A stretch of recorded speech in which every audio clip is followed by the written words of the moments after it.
So I'm going to be presenting work here that's joint with Morris on occupational licensing and whether it presents a barrier to interstate migration. So usually when I start this talk, I have a first slide on what is occupational licensing, but I figured I could skip that today.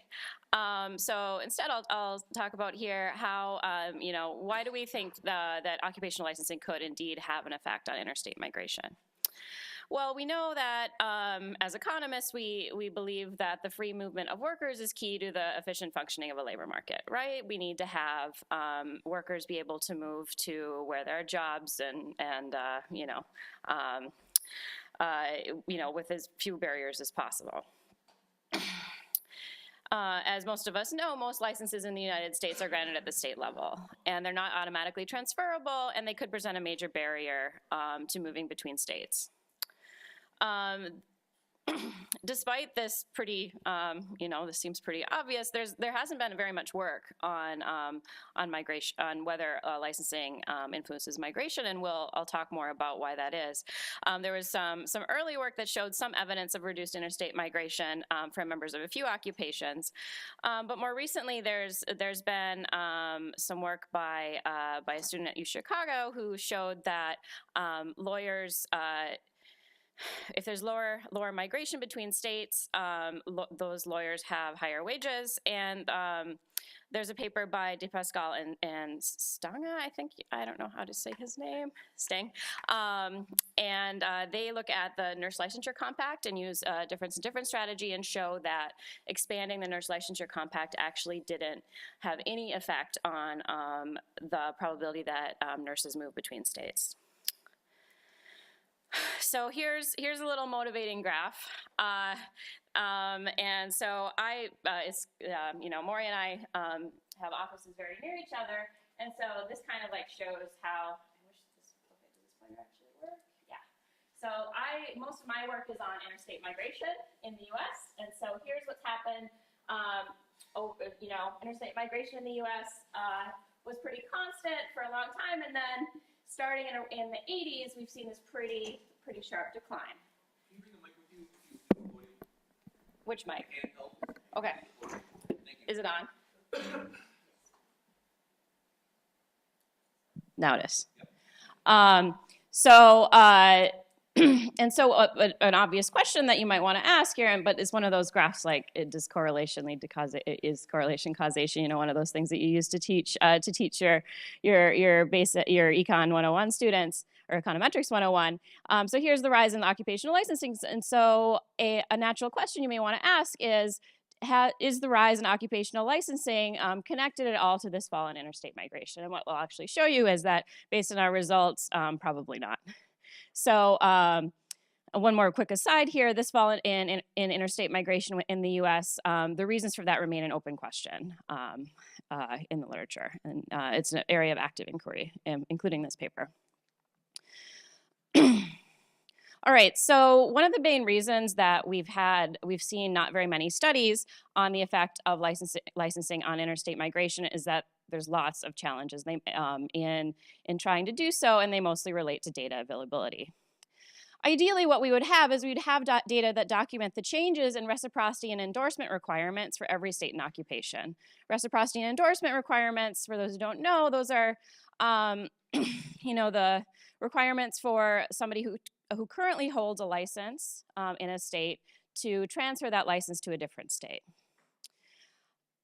So ideally, we would know, what these requirements are for every occupation and state, and whether there's been changes over time, and we'd be able to do what we call a difference in difference sort of analysis, and get at use a more traditional causal framework. So despite the best efforts of many of us, including Morris and I and some research assistants, we've really discovered that this sort of data is it's impossible to find and collect. So every occupation in states are overseen by a different agency or board, right? And they really don't have any incentive to keep historic records of reciprocity and endorsement requirements. So much less to share them with others and make them public.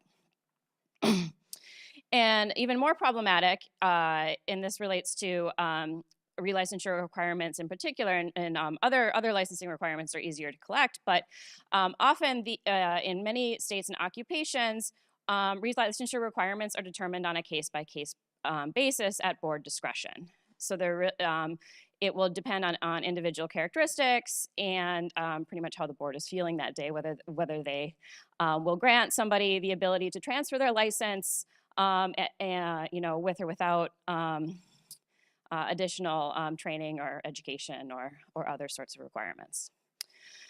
And another thing that that's a challenge here is that interstate migration is a pretty rare event, right? Only about 2% of the population moves between states in a given year. And so you really need some big samples to look at the effect of something like licensing on migration, because particularly if you're looking at individual occupations, right? You're cutting your sample pretty small. It's hard to imagine that the effect of licensing on migration is very large, and so we need big samples in order to be able to have any sort of hope of estimating an effect with any precision. So what we're going to do is we're going to analyze the geographic mobility of 22 universally state licensed occupations. We're going to divide them into two different groups. 16 of them are what we're going to define state-specific licensed occupations, and the other 6 are quasi-national, and I'll get to how I make those categories in a moment. And this is going to be sort of our proxy of the cost of relicensure differences across occupations. We're going to exploit the detailed migration information in the American Community Survey, which is going to help us mitigate 2 big likely sources of negative bias in trying to estimate the effect of licensure on migration. We're going to estimate the effects for the 2 groups above, as well as for the 22 licensed occupations separately, to see if there's any heterogeneity in the effect of licensure on migration. So here's a little preview of where we're headed. Among those who move a long distance, licensed occupations move between states at about a 5% lower rate relative to other occupations. It looks like our empirical strategy actually reduces negative bias here quite substantially, as I'll show you that the unadjusted difference in interstate migration rates between licensed and unlicensed occupations is 28%. State-specific licensed occupations seem to be a little bit more affected, and their difference in interstate migration rates among those who move a long distance is 7%, and for quasi-national licensed occupations, it's 2%. There's some heterogeneity in the effect size across individual occupations, and this does appear tied to the state specificity of licensing requirements. Okay, so quick little background here. How do we think licensing lowers interstate migration in a very basic model of migration decision making? Well, this sort of model has been around for a very long time. We like to think of people's decision-making process for migration as comparing expected outcomes in their origin versus their destination. Often as economists, we think of their expected utility being a function of wages or in the destination versus wages in their origin. And they'll migrate if the gains to migration, which is the difference between that and the cost, is going to be greater than their wages in their origin. Now, this cost we think is actually probably likely pretty substantial, especially given that we don't see very many people moving between states in a given year, and yet there's work that shows that the returns to education, the returns to there's large wage differences between areas. So what we're gonna, in terms of our paper, this cost C is going to contain the additional cost of relicensure for members of licensed occupations who are considering a move across states, right? And this is something that's going to be particular to licensed occupations who are considering moving across states where they'll have to relicense. And so one thing to think about is, how large is this cost? Well, as I kind of alluded to earlier, the exact requirements for relicensure vary by occupation as well as by individual characteristics, including where your original license was issued. They can include things like training, experience, taking more exams, paying additional fees, completing continuing professional development. And again, this could be transferring one's license from state to state could be as small as, filling out a little bit of paperwork and paying, a relatively small fee, or as much as completing years of additional training and taking exams. And again, in these occupations where reciprocity is determined on a case-by-case basis, it may not be very obvious to someone who's considering a move between states what those exact requirements would be for transferring their license until they actually go and ask the licensing board in the state that they're thinking of moving to. So I know this is going to get pretty small here. Sorry about that, but here's a little info on our data. We're going to use the American Community Survey starting in 2005, and we're going to limit our sample to those aged 18 to 64 who don't have imputed values of things that are important in our analysis.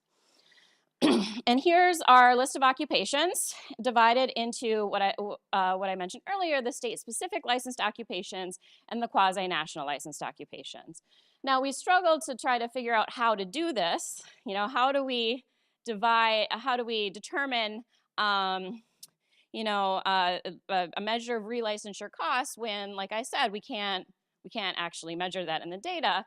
And it can also vary quite substantially. Well, what we did is we decided to divide the occupations into categories based on whether the licensing exam they have to take is a state-specific exam, a different one that at least one of the exams. Some of these occupations have several exams. If the occupation has at least one exam that is state-specific, like to get licensed in that state, you have to take an exam that is specific to that state. Those are our state-specific licensed occupations. The quasi-national licensed occupations, for those occupations, the licensure exam is a national exam with a single passing standard, and that standard is what if you get a score above that on that exam, you can be licensed in a state. And so one thing to note here is that, a lot of these occupations are medical occupations. And so almost all of the occupations that are in the quasi-national category are indeed medical occupations, except for social workers. We'll talk more about that. And I actually am also happy to take questions during the talk. Did you mention that more? Okay, more. Okay, so if you have any questions, please feel free to raise your hand as I'm going on here. The other thing to note here is that these two groups, some of the biggest, in terms of the number of workers, the largest licensed occupations in the United States are teachers, elementary and secondary teachers, as well as nurses, right? So and this is again one of the reasons why we're, after doing the analysis for these groups, we're going to move on and look at the effect of licensure on migration for each of these occupations separately. So all of these occupations, they comprise 11% of the U.S. employed population. Fairly substantial. All right, here's our empirical setup. All right, so what we're going to do, in an ideal world where we believed that, we didn't have any issues with selection, we could just run this sort of model where we'll try to explain the probability that you moved between states in the last year, regress it on an indicator for whether your occupation is licensed, put in a bunch of controls, some state times year fixed effects, and we'd like to interpret this as the effect of being licensed on interstate migration. Well, of course, we've got a big problem here. We think that there's likely some things in this error term that are correlated with being in a licensed occupation that are going to affect your the probability that you move between states. And so in this point, we'd want to ideally use a diff and diff and try to get around that stuff. But again, we're in a situation where that's not possible. Yeah. So as I understand it, you're looking at physical mobility? Yes, geographic mobility. Because that's not the way that nursing now works. It's actually, and if you look at the way that your graphs were going, the reason that you've got that decrease in physical mobility is that you can actually use telehealth to deliver services across. That could well be, and I'll show you that we find no effect for nurses. And also, which is going up at about 6% every 2 years in terms of nurses that are doing that. So in terms of the contribution of the compact to the increased access to services, it's a very different model. Yeah, I agree with you completely. And like I said, we're going to show you that nurses don't show any evidence of reduced geographic mobility compared to others. But that's the problem. Is there a very tiny amount of stuff like that going on? Is telemarketing That's a great. So yeah, example, go ahead. Please continue. So for example, Optum Health have 3,500 nurses providing services across multiple state lines. The cost of licensing alone for that is $3 million, an additional $1 million in relation to criminal background checks, and the ability to deliver services both using telehealth traditionally and now the Internet of Things is radically different. So 3,000 nurses is tiny. Yeah, and that is one provider. But this is tiny. Yeah. So I'm concerned that you're just looking at physical mobility because, as I said, there's a fundamental shift taking place. I mean, the other reason that nurses moved around a lot was to get education, and of course now distance education is a very different model as well. Well, so again, you're raising a very important point here in that the way that the labor market is the way that jobs are changing is that you now have the ability like nurses to even nurses who you think you have to be in the same room as your patient, now you no longer have to be, and so you could be living in a different state than than the person that you're treating. That's for sure. We are living in a different country because we know that there are now examples of telehealth into the US from outside of the US. I agree that that's very important, but it's a little bit beyond what we're trying to do here. I'm just trying to look at the geographic mobility because I'm interested in, does the rise in occupation actually explain this fall in geographic mobility in the US? I'm going to show you it doesn't. And I'll also show you that, like I said, for nurses, they're not going to have, there's no, even after I account for this negative bias using my, under my assumptions, my empirical strategy, that they don't seem to move at a reduced rate compared to others. Yeah. Question on how you're measuring the timing of when you're measuring the occupation here.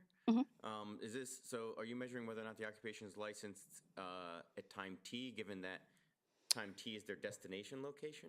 Yeah, and that's something that I'll talk about here. Right, that's a big disadvantage of the ACS is that we only know what the occupation that you're in currently and whether you moved in the past year. I'll show you some results from the CPS where we actually know people's occupation last year and they're going to be exactly identical. Okay, so the worry is that people, if they do migrate and they were initially in a licensed occupation, they may have switched to exactly. But I'll show you that even when we can do that, the results are the same.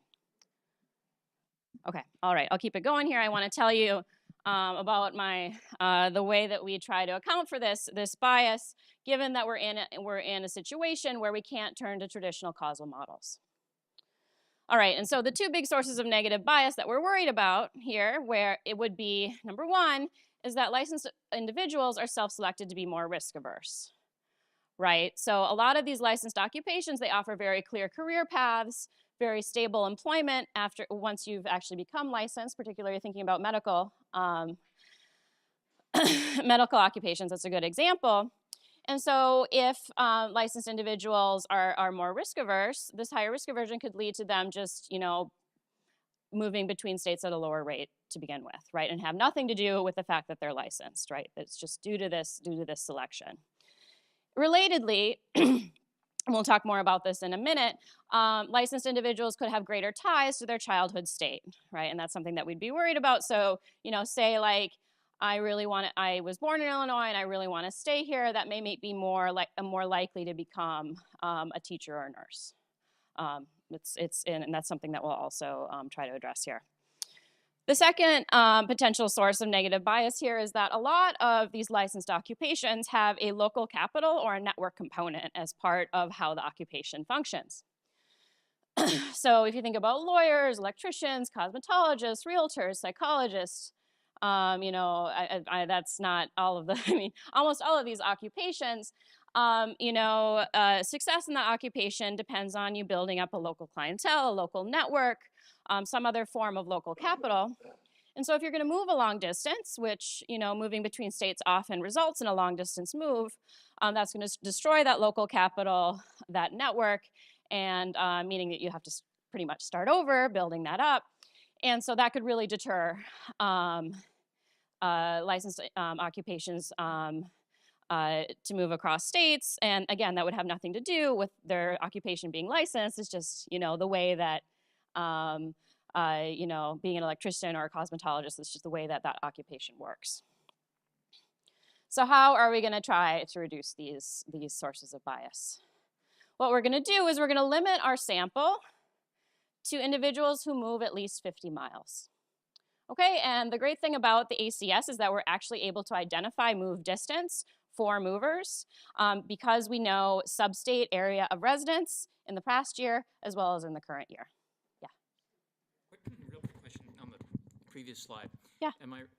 I guess the way I was thinking about it, there's selection based on propensity to move. Yeah. Right? If there are licensing is imposing costs on interstate migration, and that selection you actually might care about if it leads to some reduction in match quality or something like this. Like there could be welfare losses associated with it, even if it doesn't show up as a causal impact of licensing on migration. That's definitely true, and that's something that we're not able to estimate here for sure. But that would definitely be also could also be an effect here for sure. Anything else before I move on? All right, so limiting the sample to people who move at least 50 miles. We'll use, again, the distance, the straight line distance between the center of the substate area, which in the ACS is called a PUMA of migration, your previous one and your last one. And so using these 50-mile moves, then we're going to compare the likelihood that this move is across states between licensed and unlicensed individuals using the same sort of specification that I showed you. And later on, we'll also limit the sample to individuals residing outside of their state of birth to try to get at this potential selection of people into licensed occupations who really want to stay where they grew up. All right, so the assumptions that we're operating under, and these are strong for sure, is that using only individuals who make a 50 or more mile move removes this bias from self-selection of risk-averse individuals into licensed occupations, right? Like we're looking at people who have decided to move long distance. So hopefully that will remove a lot of the bias from this self-selection of people who are less likely to move anyway into licensed occupations. Yeah, Peter. Do specifications with state of birth fixed effects? No, I haven't. But that would be also a good test. Thank you. And the other assumption that we're operating under here is that all moves of 50 or more miles are going to result in the destruction of local capital, right? So given that you're going to move 50 or more miles, all moves of 50 or more miles are going to you're going to lose your network, your clientele, everything like that. And so the only difference there between licensed and unlicensed occupations is going to be this or whether or not that 50 or more mile move goes across state lines would be a different cost for people in licensed occupations, right? And that difference in cost would only be the licensure, relicensure cost. All right, we're going to estimate this using OLS. We're going to convert the coefficients to percent differences by dividing by the dependent variable mean, and I'm going to show you some graphs. But first, I'm going to show you some descriptive statistics. Yeah. I get that you're getting a lot of questions, but when you're thinking about this, I'm trying to sort of understand to myself why someone would move. Given that they might not be able to immediately just transfer their license from one state to another. One more obvious answer to this might be to me, your partner is moving. So there's like a marital component of this. That's the next paper. Okay, I'll. We'll talk more about it later. Yeah, but absolutely, and that's something that we're not capturing at all here. Is the the trailing spouse thing, for sure. Yeah.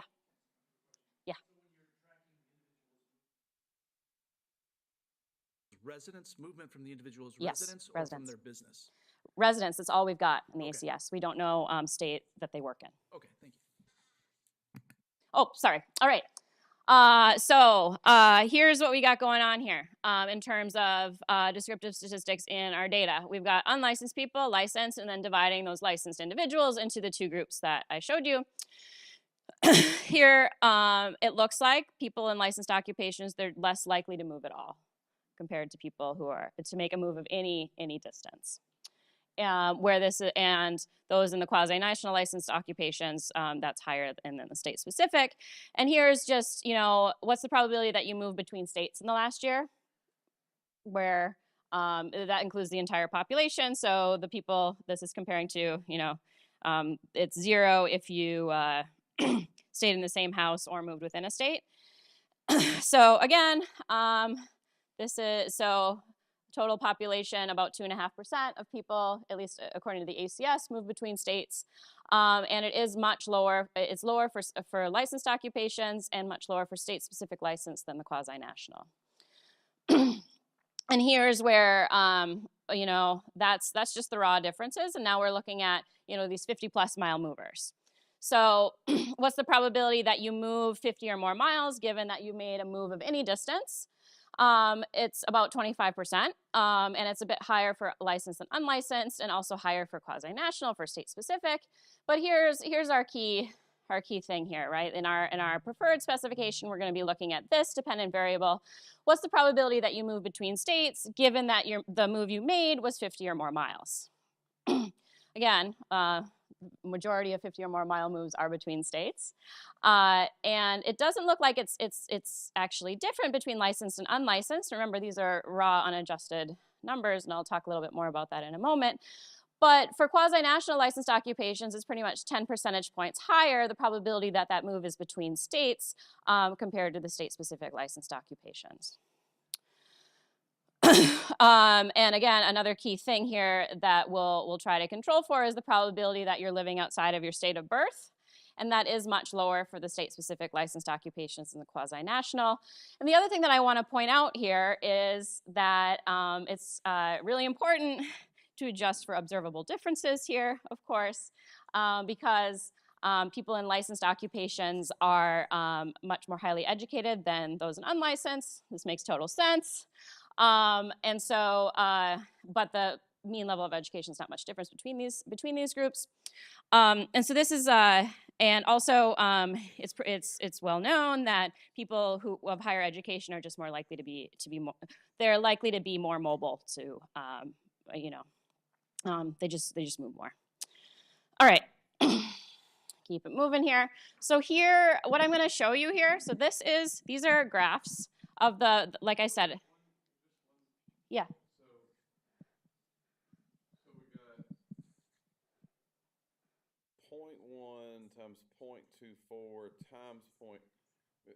There's a sense in which the doing it one row at a time makes that 10 percentage points look bigger than it really is, because you got to multiply by all the things to get there. So even that's a really tiny difference in behavior. Yeah, and I'll show you that it is. Okay. When we do it in the regression framework. Make sure we're on the same page. Yes, we are. We are on the same page that the effect here is pretty dang small. So okay, but initially, when we don't do when we don't account for those big sources of negative bias, it looks ginormous. Okay. So here is just the raw difference. So here, my dependent variable, I'm using the entire population. My dependent variable is, did you just move between states in the last year? Okay. And you'll see the difference between all licensed occupations and all unlicensed. This is after I've put in all the controls that I mentioned. Or did I mention them? I hope I did. It's all the controls are in there. Like I said before, it's a 28%. It looks like people in licensed occupations move between states at a 28% lower rate than those in other occupations. This effect is much larger for the state-specific, right? It looks like this is completely driven by the state-specific occupations. We're getting down to almost half the rate, right? Whereas there's no difference for quasi-national. And here in this specification, I'm only using licensed occupations, and my treatment variable is defined as, are you in a state-specific occupation? So I'm comparing state-specific to the quasi-national. And there, the difference, you know, it's 60%. All right, but that's my baseline, right? And I told you that these estimates likely suffer from those big sources of negative bias that I'm going to try to alleviate by you know, limiting it to the 50-plus mover sample. Yeah. Sorry, I'm not familiar with this survey. So this survey measures licensing at occupation level rather than the individual? No, we only know, and I should have clarified that earlier, we only know your occupation. Right. We don't know your licensure status, and so we're proxying for that by only using occupations that you, in order to be a member of it, you have to be licensed in all 50 states. That's why we're limited to the 22 occupations that we use. When you do that, so how does it compare to surveys that, like the CPS, that actually asks individuals whether they're licensed? It would be useful to see.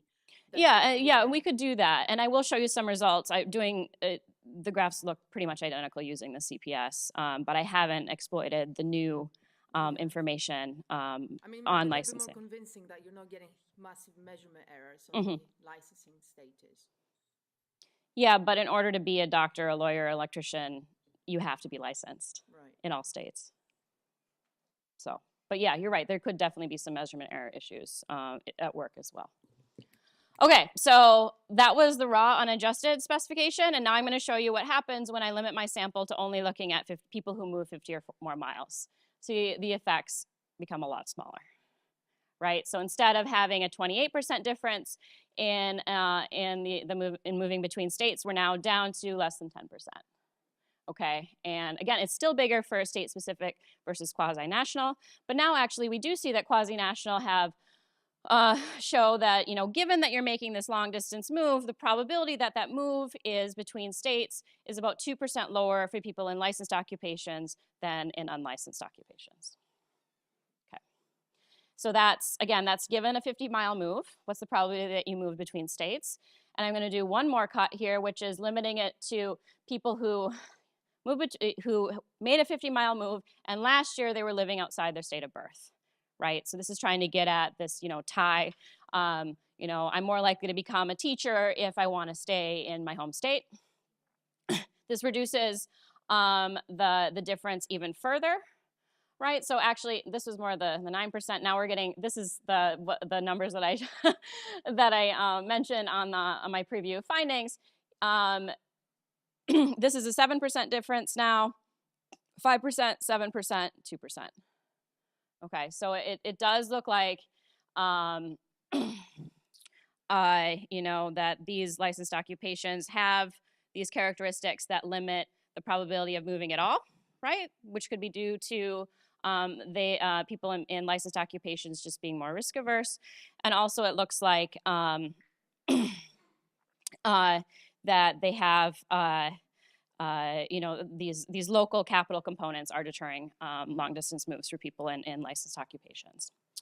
Okay, one thing I do want to emphasize here is that I am not claiming in any form or fashion that these are indeed the causal effects of licensing on migration, because again, there may well be other sources of bias that are not accounted for by using this strategy, but so you can kind of think of these numbers as an upper bound.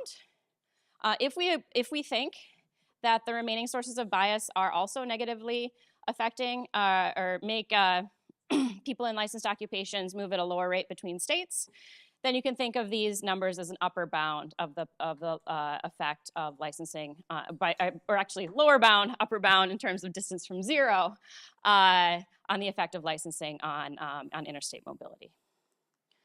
Okay, so in the interest of time, I'm not going to show you this stuff, but the results are very robust to changing the control variable specification. Pretty much once you can see this in the paper.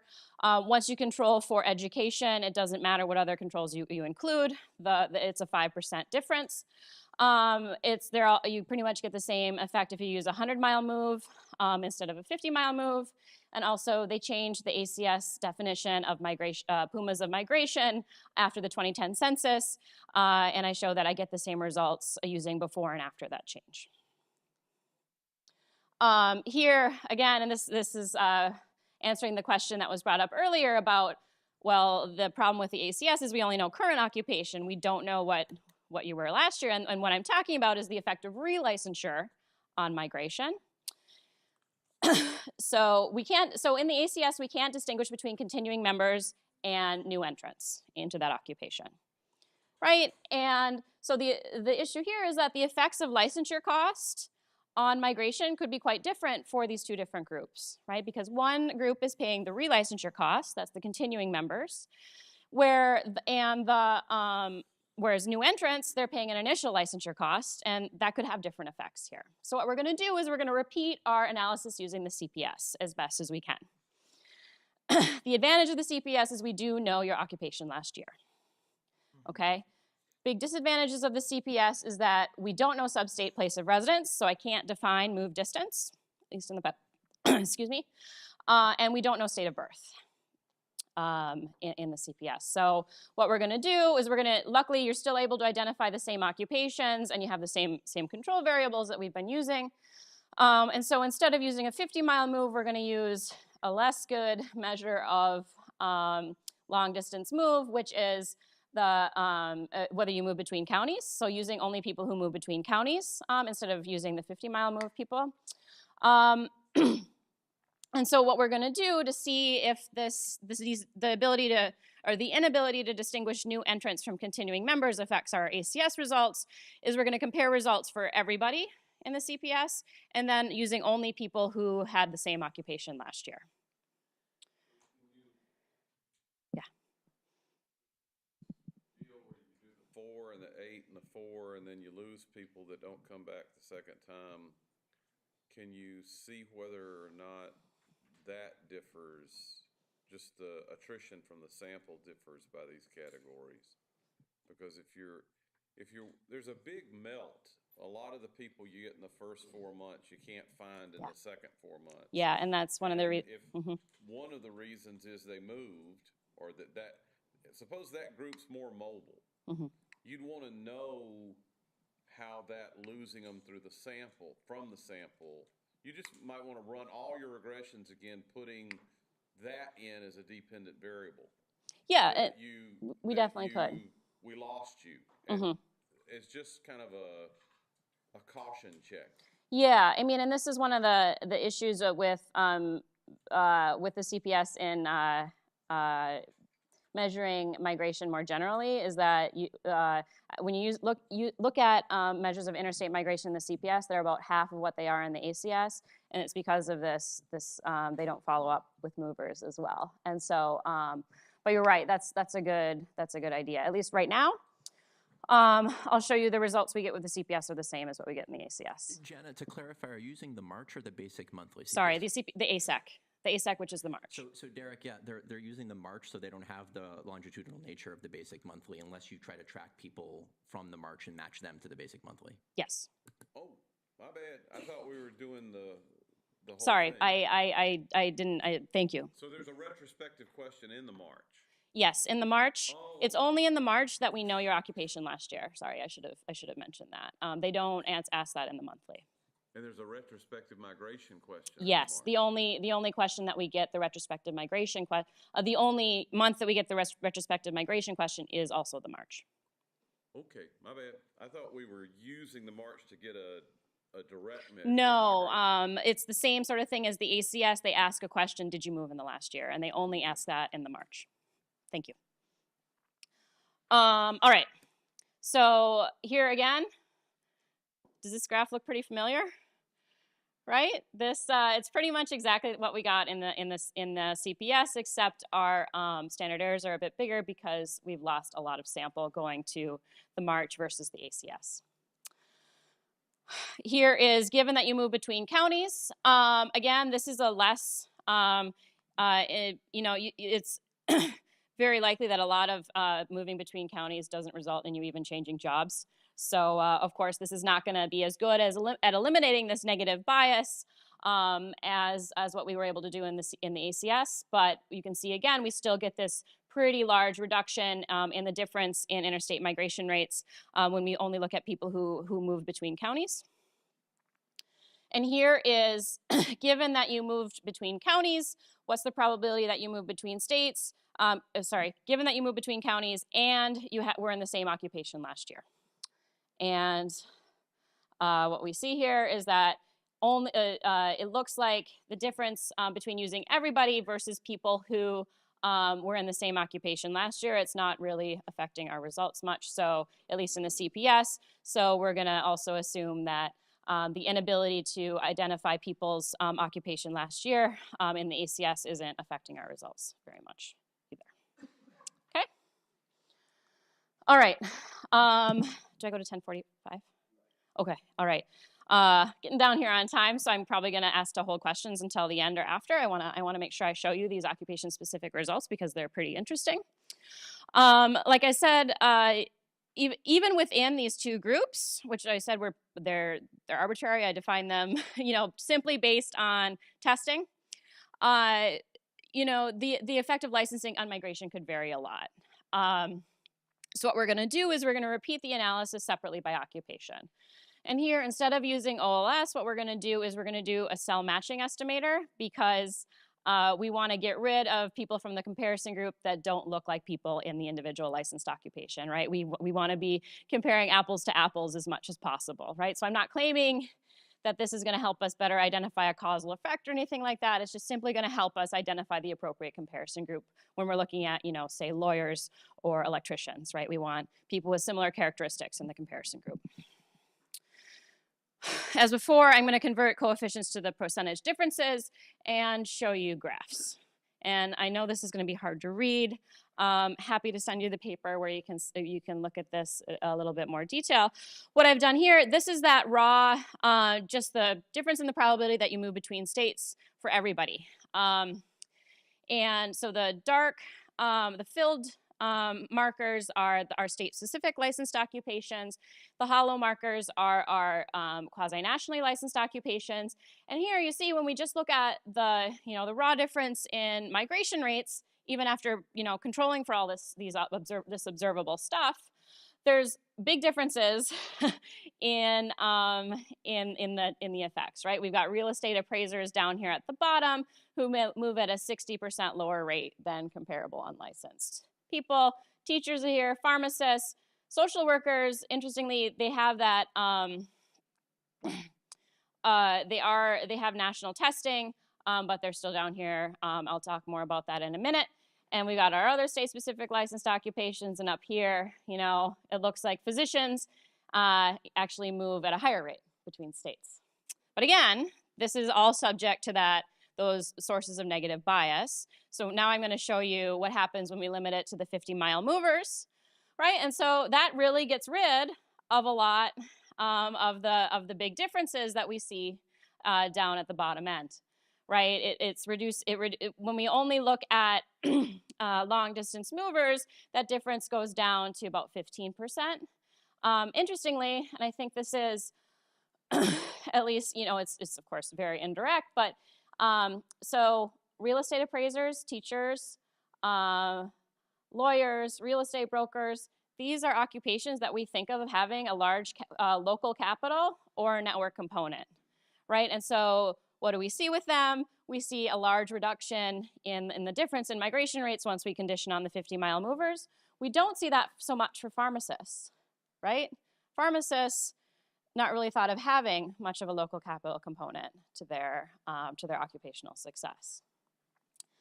All right, moving on here, making sure we get through it here.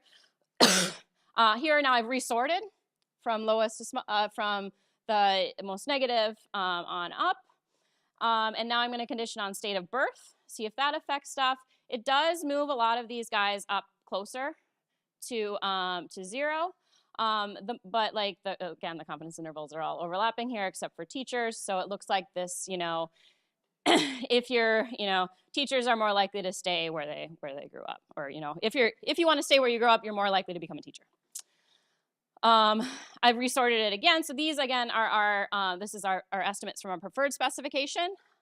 And you see here we've got pharmacists and pest control workers down here, veterinarians, dentists. But interestingly, like, you know, pharmacists, 20% reduction in migration rates. But for the rest of them that have significant differences, it's all about 10%, right? It's a 10% reduction in the probability of moving between states.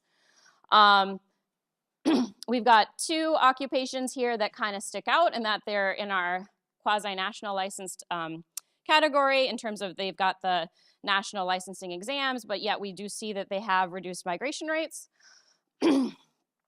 We can kind of explain that at least for social workers, and that social worker licensing has lots of other stuff to it than just taking a test. And those things vary a lot between states. But again, I didn't put that into my initial classification. The one that is still a mystery to us, and if anybody here knows more about the particulars of physician assistant licensing, I'd be very interested to hear about it. Their physician assistants only have a national exam. They don't have any system of reciprocity or anything like nurses, but even still, it's still a little bit of a puzzle why they have that same 10% reduction in migration rates, just like the other state-specific licensed occupations. Yes, that's true. So whether or not it's a decent job is a function of the scope of practice rules for physician assistants in different states. Yeah, that was one of the things that I was thinking about. I couldn't quite document it, but this is a good crowd for that. Some are filled with these APRNs and some are filled with physician's assistants. Yep. And state law has a lot to do Yep. with the scope of practice. Yeah, that's one of the things that I was thinking. Yep. And the other part is... I'm concluding. Look at this. All right. Little summary here. Our results suggest that occupational licensing requirements limit the interstate migration of individuals in those occupations, but this effect is pretty dang small, right? It's a 5% reduction versus, the 28% difference that you get without, trying to account for these sources of bias from risk aversion and local capital. There's variation in effect size across occupations, and the size appears tied to the state specificity of licensing exam. We need more research to prove a causal relationship. We tried lawyers, didn't work.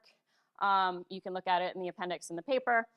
And also in the discussion of the paper, we talk about how, based on these results, the increase in occupational licensing, though it was substantial since the 1980s, it would only explain about 1% of the fall in interstate migration over the last few decades. So scholars like me are going to have to keep looking at different explanations for the decline in interstate migration. Thank you all.